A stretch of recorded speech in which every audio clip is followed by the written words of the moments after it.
ఓం నమో భగవతే రుద్రాయ. మీరు కోరుకున్నట్టు మీ జీవితం అంతా కూడా మారాలి అంటే కొన్ని మంత్ర జపాల ద్వారా మనం పరిహారాలు చేసుకోవడం ద్వారా మన జీవితాన్ని అంతా కూడా మార్చుకునేటటువంటి అవకాశం ఉంటుంది.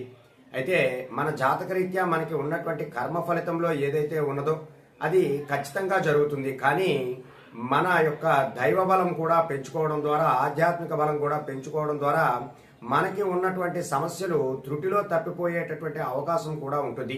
కాబట్టి మనం ఎక్కువగా దేవతారాధన చేసుకోవాలి, నిత్యం దైవ దర్శనాలు, క్షేత్ర దర్శనాలు చేసుకోవాలి అని మనకి శాస్త్రాలు చెబుతూ ఉన్నాయి. ఎవరైతే ప్రతి నిత్యము కూడా కొన్ని మంత్రాలు చెబుతూ ఉంటారో వారికి ఉన్నటువంటి మానసిక రోగాలు అనేటటువంటి ప్రధానంగా తగ్గుతాయి. అంటే ఎవరైనా తప్పు చేసినా సరే వారిని క్షమించేటటువంటి గుణం మీకు ముందుగా అలవాటు అవుతుంది. అలాగే మీకు ఓర్పు, సహనం అనేటటువంటిది కూడా పెరుగుతూ ఉంటుంది. అందుకే యోగులకి, మఠాధిపతులకి చాలా ఓర్పు, సహనంతో వారంతా కూడా ఉంటూ ఉంటారు. ఎంతమంది భక్తులు వచ్చి ఎన్ని సందేహాలు అడిగినా సరే చాలా ఓపికతో, సహనంతో చెబుతూ ఉంటారు. అయితే ఇప్పుడున్నటువంటి యువత అవనియండి, లేదా ఎవరైనా భార్యాభర్తలు అవనియండి, ఎవరైనా సరే వారికి ఓర్పు, సహనం అనేటటువంటిది లేకపోగా వారు ఆగ్రహం బాగా ఎక్కువగా ఉండి కోపాన్ని ప్రదర్శిస్తూ చాలా మంది దగ్గర వినకూడనటువంటి మాటలు వింటూ వారు చాలా ఇబ్బందులు పడుతున్నారు. అయితే మీ జీవితం చక్కగా మార్చుకోవాలి, ఉద్యోగం అభివృద్ధి చెందాలి, లేదా ధన సంపాదన పెరగాలి, లేదా మీ మనసులో ఏదైనా ఇల్లు కొనుక్కోవాలి, అలా ఏవైనా కోరికలు ఉండేవండి. ఆ కోరిక నెరవేరాలి, మీకు ఓర్పు, సహనము కూడా పెరగాలి, చాలా చక్కగా జీవించాలి అనేటటువంటి వారంతా కూడా ఇప్పుడు నేను చెప్పబోయేటటువంటి ఈ మంత్రాన్ని కనుక మీరు 1,00,000 సార్లు జపించారు అంటే తప్పనిసరిగా మీకు ఇవన్నీ కూడా కలిగే అవకాశం ఉంటుంది. మంత్రం కూడా చాలా చిన్నదే. అయితే ఈ మంత్రం ప్రతి నిత్యము కూడా మీరు ఈ యొక్క మంత్ర జపాన్ని చేసుకునవచ్చును. అయితే ప్రధానంగా శనివారం నాడు ఈ మంత్రాన్ని జపం చేయటానికి ముందుగా ముహూర్తం పెట్టుకోండి. ఎప్పుడైతే ఈ మంత్ర జపాన్ని మీరు శనివారంతో మొదలు పెడతారో ప్రతి నిత్యము కూడా 108 సార్లు తప్పనిసరిగా చెప్పుకుంటూ ఉండండి. అలాగా మీకు వీలైతే ఉదయం అయితే ఉదయం, మధ్యాహ్నం అయితే మధ్యాహ్నం, సాయంత్రం అయితే సాయంత్రం మీకు అవకాశం ఉంటే చక్కగా కాళ్ళు చేతులు కడుక్కొని శుచిగా కూర్చుని కిందని ఆసనం వేసుకుని ఏదైనా జపమాలను కూడా ఉపయోగించుకుని మంత్రాన్ని తప్పనిసరిగా జపం చేసుకోవచ్చు. ఆ మంత్రం ఏమిటి అంటే భం భరతాయ నమః, భం భరతాయ నమః.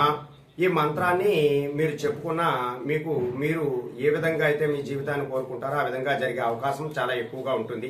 అలాగే మరొక మంత్రం కూడా ఉన్నది.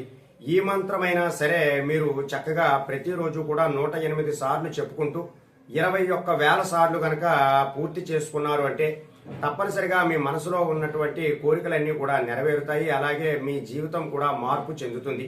ఉద్యోగం కోరుకునే వారికి ఉద్యోగము, అలాగే వివాహం కోరుకునే వారికి వివాహము, సంతానం కోరుకునే వారికి సంతానము కూడా ఖచ్చితంగా వారికి కలుగుతుంది.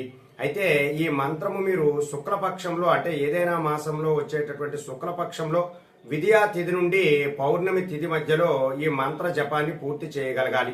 అలా గనక పూర్తి చేసినట్లు అయితే మీరు అనుకున్నటువంటి పనులు జరగడమే కాకుండా మీకు మీ జీవితం అంతా కూడా మారే అవకాశం చాలా చక్కగా ఉంటుంది.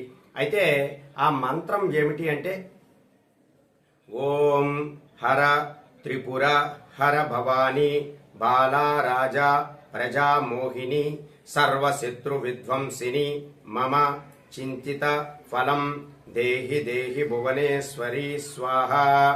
మరొకసారి చెబుతున్నాను, ఆ మంత్రం చూడండి. ఓం హర త్రిపుర హర భవాని బాలా రాజా ప్రజా మోహిని సర్వశత్రు విధ్వంసిని మమ చింతిత ఫలం దేహి దేహి భువనేశ్వరి స్వాహ. ఈ మంత్రాన్ని మీరు 21,000 సార్లు పూర్తి చేసిన తర్వాత ప్రతినిత్యము కూడా 108 సార్లు కనుక చెప్పుకున్నారంటే మీ జీవితం అంతా కూడా మారేటటువంటి అవకాశం చాలా ఎక్కువగా ఉంటుంది. కాబట్టి ఎవరైతే తమ జీవితంలో అంతా కూడా కోల్పోయాము, ఇక మేము ఏమి చేసినా సరే ఎన్ని పరిహారాలు ఎన్ని జపాలు చేసినా పని చేయలేదు అనేటటువంటి వారంతా కూడా ఈ మంత్ర జపంతో వారి యొక్క సమస్యలన్నీ కూడా తీరి వారి జీవితం అంతా కూడా ఆనందదాయకంగా ఉండే అవకాశం చాలా ఎక్కువగా ఉంటుంది.